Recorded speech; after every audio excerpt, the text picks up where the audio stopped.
Saudara-saudara yang terkasih, salam saudara-saudara. Salam sejahtera. Kiranya kasih karunia Tuhan kita Yesus Kristus ada pada saudara-saudara semua dimanapun saudara berada. Puji syukur saudara-saudara, kita berjumpa kembali dalam renungan kehidupan. Dalam renungan kita hari ini, kita akan membaca firman Tuhan dalam kitab Mazmur 85, ayat pertama sampai 14. Saya akan membaca nats firman Tuhan pada ayat yang kelima.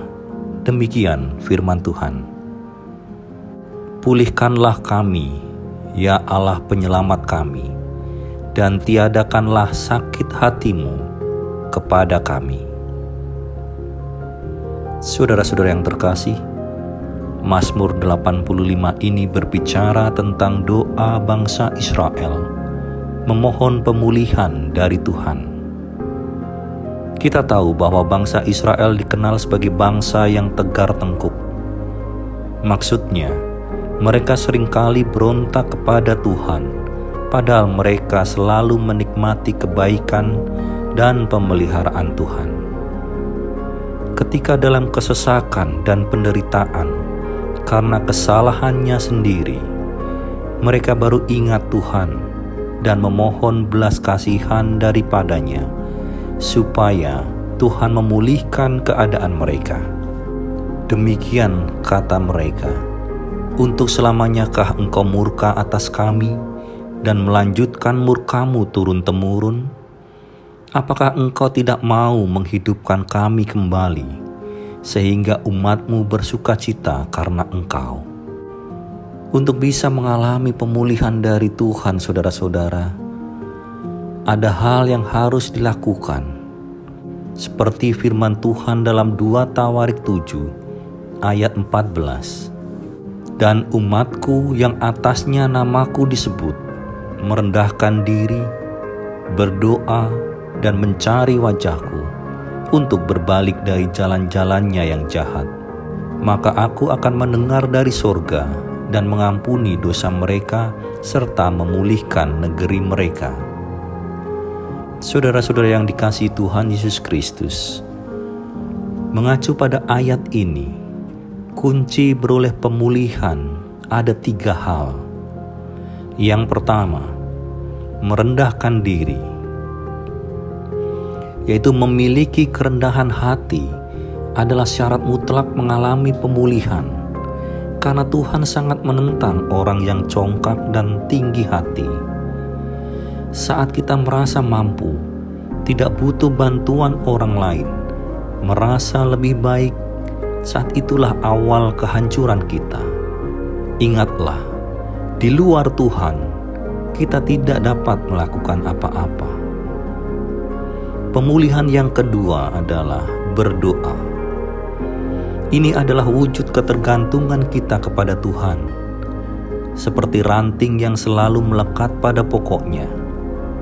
Kita harus selalu melekat kepada Tuhan melalui doa-doa kita. Hanya orang-orang yang senantiasa karib dengan Tuhan yang akan beroleh kekuatan dan terus bertumbuh. Daunnya tidak pernah layu, tetapi selalu menghasilkan buah pada musimnya. Dan pemulihan yang ketiga, mencari wajahnya dan berbalik dari jalan yang jahat.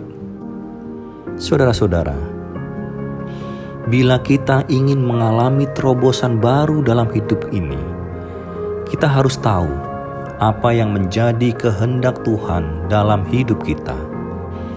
Dengan melakukan kehendak Tuhan, berarti kita tidak lagi berkompromi dengan dosa, alias bertobat dengan sungguh-sungguh.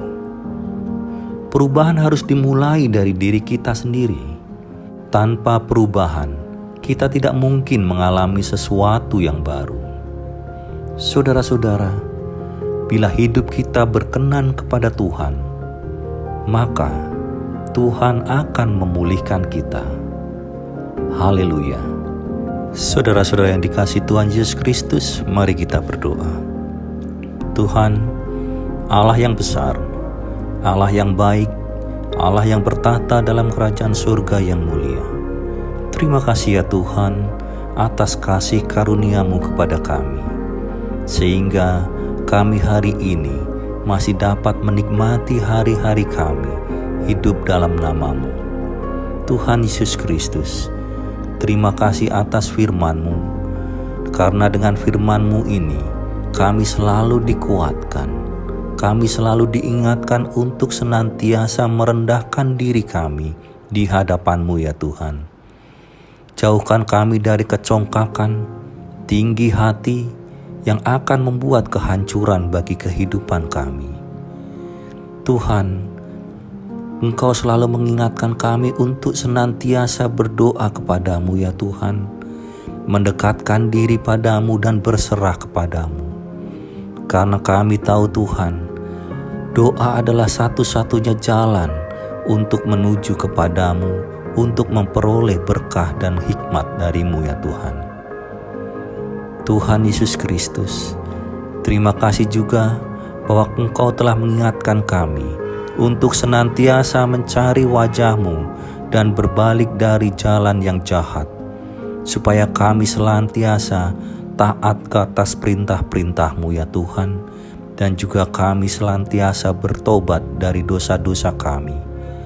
Terima kasih Tuhan Yesus Kristus, kiranya hidup kami berkenan kepadamu dan Engkau senantiasa memulihkan kami di segala keadaan. Doa yang tidak sempurna ini kami panjatkan di dalam nama Tuhan kami Yesus Kristus. Haleluya. Amin. Puji Tuhan saudara-saudara, saya percaya bahwa firman Tuhan ini menjadi berkat dan kekuatan bagi saudara semua. Kiranya damai sejahtera Tuhan Yesus Kristus memberkati saudara semua. Sampai jumpa dalam renungan selanjutnya. Haleluya.